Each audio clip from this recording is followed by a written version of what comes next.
Et donc dans l'évangile de Luc au chapitre 10, les versets 25 à 37, la parabole du bon samaritain. Un professeur de la loi se leva et dit à Jésus pour le mettre à l'épreuve: Maître, que dois-je faire pour hériter de la vie éternelle? Jésus lui dit: Qu'est-il donc écrit dans la loi? Qui lis-tu?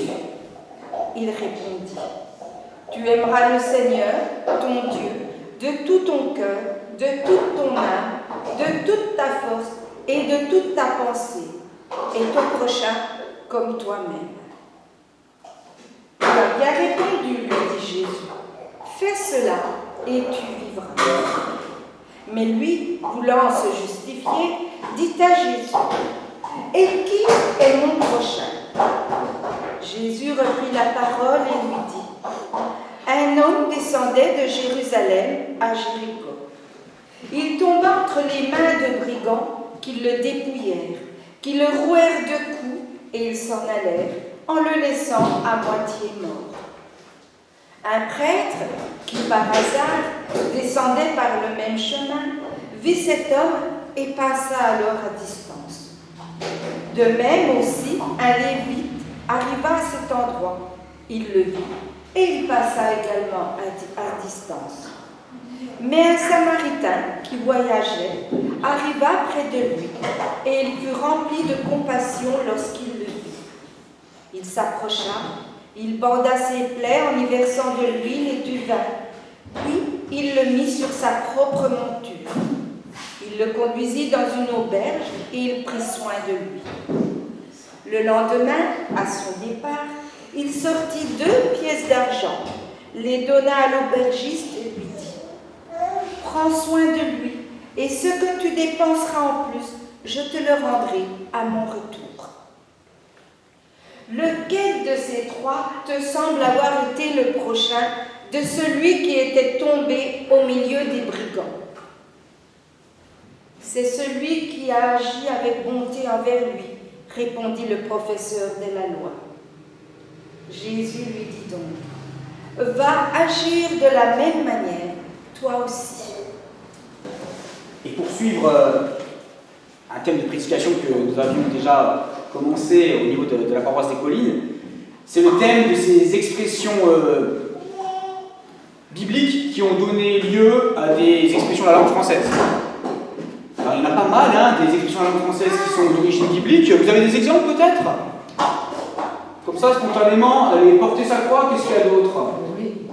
Les jérémiades, susciter un tollé, c'est d'origine biblique. Qui va à la chasse perd sa place? Oui, il y en a un paquet, il y en a bien d'autres encore. Un exemple encore? Qui sème le vent récolte la tempête, je ne sais pas si c'est le biblique. Ah, je pense que c'est. En tout cas, on récolte ce que l'on sème, qui peut-être, effectivement, je ne sais pas. Mais voilà, des fois, on ne sait pas toujours si c'est biblique ou pas, mais peut-être, effectivement. Voilà, en tout cas, agir et être un bon samaritain, c'est une expression d'origine biblique, évidemment. Ça veut dire se comporter, agir comme quelqu'un d'une charité assez remarquable. Et ce qu'on remarque avec les expressions d'origine biblique, c'est que dans la langue française, elles ne correspondent pas forcément au sens qu'elles ont dans les textes bibliques. Et c'est peut-être en partie le cas avec cette parabole du bon samaritain. Cette histoire du bon samaritain, Jésus la raconte alors qu'il est en discussion avec un professeur de la loi, un spécialiste bien identifié de la loi juive, de la tradition juive, de la morale juive, qui lui demande que dois-je faire pour hériter de la vie éternelle? Que dois-je faire pour obéir à Dieu vraiment, pour vivre cette communion avec Dieu qui court vers la vie éternelle? Jésus lui répond et il tombe assez d'accord. Résumé simple, classique de la loi juive, Deutéronome 6, juste après les 10 commandements. Tu aimeras le Seigneur ton Dieu de tout ton cœur, de toute ton âme, de toute ta pensée. Et puis, Lévitique 19, le cœur de la Torah, tu aimeras ton prochain comme toi-même. Ils sont assez d'accord, les 2 protagonistes, mais le professeur de la loi va chipoter un peu, il va poser le genre de questions, vous savez, où on se dit que la personne a envie de perdre son temps ou a envie un peu de couper les cheveux en quatre, qui est mon prochain? Qui est ce prochain que je dois aimer comme moi-même? Telle est cette question. Et là, Jésus va répondre par cette histoire, l'histoire de 3 personnages qui passent par cette route entre Jérusalem et Jéricho, une route difficile, une route qui est dans le désert, une route pas forcément facile d'accès, ça grimpe un peu, d'autant plus difficile d'accès qu'on avait des sandalettes à l'époque comme chaussures de randonnée, et puis difficile aussi parce qu'il y avait des brigands de grand chemin qui s'élissaient sur cette route. Et en l'occurrence, eh bien, quelqu'un va se faire agresser, et donc agressé par des brigands, par terre, à demi-mort, sans doute on pouvait penser qu'il était mort, ça a son importance pour l'histoire.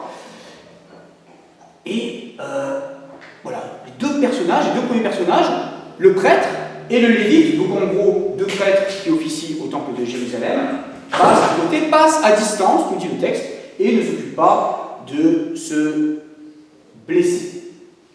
Pourquoi est-ce qu'ils ne s'en occupent pas? Peut-être qu'ils n'ont pas le temps, peut-être qu'ils ont d'autres choses à faire, peut-être qu'ils n'ont pas le matériel, qu'ils ne sont pas équipés pour le venir en aide. Et d'ailleurs, on pourrait penser qu'aujourd'hui, ce genre de situation ne peut pas exister, parce qu'on a le téléphone portable, on voit quelqu'un de pas bien, on appelle les pompiers, c'est réglé. Eh bien, détrompez-vous, malheureusement, cette année encore, en janvier, un photographe qui était sans domicile fixe est resté comme ça plusieurs heures mort sur un trottoir à Paris. Plusieurs dizaines, centaines de personnes sont passées à côté de lui et n'ont rien fait. C'est finalement, après plusieurs heures, un autre SDF qui a sonné l'alerte. Et d'ailleurs, j'ai été témoin à Paris de cette scène. Je me souviens, à l'entrée d'une bouche de métro, il y avait quelqu'un comme ça, un SDF qui était par terre, très mal en point, qui semblait pas conscient, et il y avait des centaines de personnes qui passaient peut-être à la minute, et personne ne s'arrêtait pour prendre des nouvelles et appeler les pompiers. Pourquoi? Peut-être que les gens n'ont pas le temps, peut-être que les gens se disent aussi, oh, c'est un SDF de plus, ils sont tous ivres, si on appelle les pompiers pour déranger les pompiers, demain ça va encore être la même chose, donc à quoi bon se prendre la tête? Peut-être que voilà, c'est comme ça que tous ces gens raisonnaient. En tout cas, voilà. En tout cas, les 2 personnages de l'histoire, peut-être résignés par la banalité d'une telle situation, ne vont pas venir en aide à se blesser. Mais ils avaient une autre problématique, c'est ce prêtre et ce lévite, c'est que, selon la tradition juive, selon le livre des Nombres en l'occurrence, chapitre 11, lorsqu'on touchait quelqu'un qui était mort, on était en contact avec un mort, on était impur pendant 7 jours. Et donc on ne pouvait pas s'occuper de ce mort, officier au temple de Jérusalem et accomplir leur devoir, leur responsabilité qui est de perpétuer ces traditions, de perpétuer ces rituels, de perpétuer cette histoire. Vous savez, le temple de Jérusalem, pour les Juifs, c'était vraiment le centre du monde, c'était le centre de leur histoire, c'était le centre de leur identité, de leur tradition, de leur culture. Donc c'était pas rien. Et donc voilà, les prêtres se sont dit, on va pas se prendre la tête avec ce demi-mort, parce qu'il y a ces traditions à respecter. Et puis, suite de l'histoire, on a un Samaritain. Un Samaritain, c'est donc un habitant de la région de Samarie. Donc c'est le nord de l'ancien royaume de David. Donc la région de Samarie, les Samaritains, avec pour capitale Samarie. Les Samaritains, avec les Juifs, c'était un peu compliqué. C'est un peu des demi-étrangers vis-à-vis des Juifs. Ils avaient bien sûr une histoire commune, mais ils avaient un autre temple, le temple sur le mont Gérizim à Samarie. Ils avaient une autre Torah, une autre loi de Moïse, une autre version de la loi de Moïse, ce qu'on appelle le Pentateuque samaritain. Donc voilà, ils étaient un peu en bisbille avec les Juifs de Judée, les Samaritains, et ce Samaritain donc va, lui, prendre soin de cette personne à demi-mort. Qu'est-ce qu'il va faire? Il va le soigner avec les moyens du bord, il va le transporter vers une auberge pour qu'il soit pris en charge, il va laisser un peu d'argent, voilà, pour que le blessé puisse se rétablir. Ce que fait ce Samaritain, c'est pas mal, c'est bien, c'est plutôt sympa, mais je ne sais pas si on peut dire que c'est extraordinaire. En fait, ce qu'il fait, c'est assez normal. Qu'est-ce qu'il fait? Il est tout simplement ému aux entrailles, il dit le texte, ému de compassion face à ce blessé. Il va, voilà, avec les moyens du bord, il a des choses dans son sac, il va le soigner, il va l'emmener. C'est quelque chose qui est assez, dans le fond, assez normal. assez logique, on pourrait le penser. Et donc, agir comme un bon samaritain, c'est pas tellement faire quelque chose d'absolument extraordinaire, c'est en fait agir de manière assez normale, c'est agir avec peut-être le sens des priorités. Parce que le sens de la tradition juive, c'est ce que Jésus souligne à ce professeur de la loi, le sens de la tradition juive, c'est cet amour du prochain. La tradition juive et la vocation des Juifs, qu'est-ce que c'est? Quel est le sens de tous ces rituels? Quel est le sens de ce temple de Jérusalem? Quel est le sens de tous ces sacrifices? C'est être lumière des nations. C'est finalement pour les Juifs être au service de tous les peuples, se mettre au service de tous les peuples. Et vous avez remarqué, Jésus dans sa réponse va un petit peu inverser la question. Le docteur de la loi, le professeur de la loi lui demande « Qui est mon prochain ?» Sous-entendu, qui est cette personne que je dois aimer sans trop sortir de ma zone de confort, sans trop sortir de mes traditions, sans trop que ça touche à mon identité. Et Jésus va lui répondre, à partir de son histoire, qui s'est fait le prochain de la personne qui est au sol. Sous-entendu, voilà, la question c'est, par rapport à l'amour du prochain, de qui nous considérons-nous comme étant le prochain? Nous voyons-nous comme les étrangers de tout un chacun, ou comme le prochain de tout un chacun. Et Jésus va en fait souligner que, paradoxalement, ce samaritain est plus fidèle à la tradition juive et au sens même de la tradition juive que ces prêtres, pour lesquels finalement ces rituels, ces habitudes, cette histoire a pris une place finalement démesurée et les fait passer à côté finalement de l'essentiel. Donc agir comme un bon samaritain d'une certaine manière, c'est agir de manière normale, en ne perdant pas le sens des priorités et en ne se laissant pas détourner par le poids des traditions, des rites et des habitudes. Et je crois que cette histoire du coup du bon samaritain, elle nous renvoie peut-être, elle nous questionne peut-être en tant que protestants sur notre rapport à nos rites, à notre histoire et à nos traditions. Parce que, qu'est-ce que c'est au fond que le protestantisme? Qu'est-ce que c'est au fond que le protestantisme? Le protestantisme, à l'origine, c'est une réaction au sein de l'Église romaine contre une dérive, contre une époque, un système où certains rites, certaines traditions, certaines habitudes avaient pris une place démesurée, où il y avait une certaine hypocrisie. Et aujourd'hui même, les catholiques reconnaissent qu'il y a eu cette dérive. Voilà une dérive de l'hypocrisie, une dérive de rites qui avait pris une place excessive et qui faisait passer à côté de l'essentiel. L'essentiel d'une foi vivante, l'essentiel d'une foi qui vient du cœur, l'essentiel d'une foi qui est relation à Dieu, et l'essentiel d'une foi qui est appelée à se manifester avant tout par l'amour du prochain et l'amour concret du prochain. Certains pères de l'Église, certains théologiens de l'Église ancienne ont fait une lecture assez originale.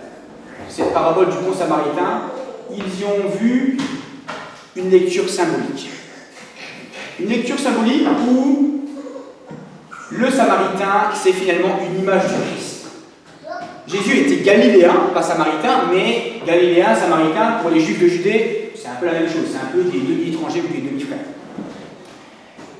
L'huile et le vin rappellent, selon la lecture, et symbolisent, selon cette lecture, les sacrements. Vous savez que l'huile, dans l'Église ancienne, était utilisée pour les sacrements. Le temps entre le dépôt du blessé à l'auberge et le retour du samaritain renvoie peut-être à l'attente du retour du Christ. Et bien sûr, l'auberge serait un symbole, une image de l'Église. L'Église comme le lieu où les blessés de la vie sont restaurés, sont guéris, sont remis debout, sont relevés. Et l'Église, évidemment, c'est avant tout ça. L'Église, c'est avant tout ce lieu où tout un chacun peut retrouver la guérison, la paix, l'encouragement, peut repartir. Et je crois que c'est important que nous ne perdions pas de vue ça, nous ne perdions pas de vue par souci de perpétuer nos rites, par souci de perpétuer nos habitudes, par souci de perpétuer notre histoire, par souci de préserver ce que nos anciens nous ont légué, de ne pas passer à côté de cet essentiel, qui est, en tant qu'Église et en tant que chrétien, d'être le prochain de tout un chacun, le prochain de tous les blessés de la vie, le prochain de ceux qui souffrent de dépression, d'isolement, de découragement, de deuil, d'addiction. Que l'Église soit un lieu où chacun puisse se relever. Là, chers amis, ne perdons pas de vue, à l'instar de ces prêtres, de ce lévite, cette importance et de cette centralité de ce qui est l'essentiel de notre foi. Vivre en parole et en acte et témoigner de cette foi qui nous fait vivre. Nous-mêmes, si nous sommes là, si nous sommes présents, je pense, c'est parce que nous avons cette conscience que la foi, que Dieu, que la parole de Dieu, que la communion fraternelle nous tient debout, nous relève, nous guérit, nous apaise, nous encourage. Aussi, ne perdons pas ça de vue et que nos préoccupations, notre vie d'Église, soient toujours tournées d'abord vers cette préoccupation centrale. Et être témoin de l'Évangile, manifester en parole et en acte cet amour pour les autres et pour le prochain, nous en sommes capables. Nous en sommes capables par la puissance du Saint-Esprit. Comme le dit l'apôtre Paul à Timothée, ce n'est pas un esprit de timidité que nous avons reçu, mais un esprit de force, un esprit d'amour, un esprit de sagesse. Amen.